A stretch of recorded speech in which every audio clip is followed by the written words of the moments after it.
Who wrote the rule that said a thing with feathers absolutely has to fly? Why must they fly? Some creatures have two wings that flap, but you won't find them up there in the sky. Try, they're not up there in the sky. Gravity they don't defy, they'll never soar, won't even try. Have you heard?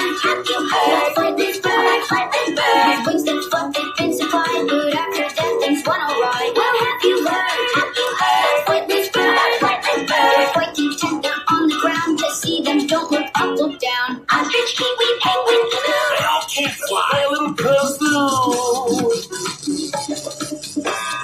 penguins swim right so frozen for flying, they've not been chosen. Ostriches are fast as lightning, do they fly? Who us? Two friends. Say the emu from Australia and the great New Zealand kiwi. Some birds were born to fly, but I just gotta be me. We won't drown. We'll be right here on the ground. Gravity we won't defy, we'll never soar, won't even try.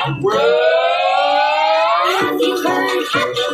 Flightless bird, with wings that flap, they've been supplied, but after that things went awry. Well, have you heard? Flightless bird, they're quite content, they're on the ground. To see them, don't look up, look down. Ostrich, kiwi, penguin, emu, So what if we can't fly? neither can you.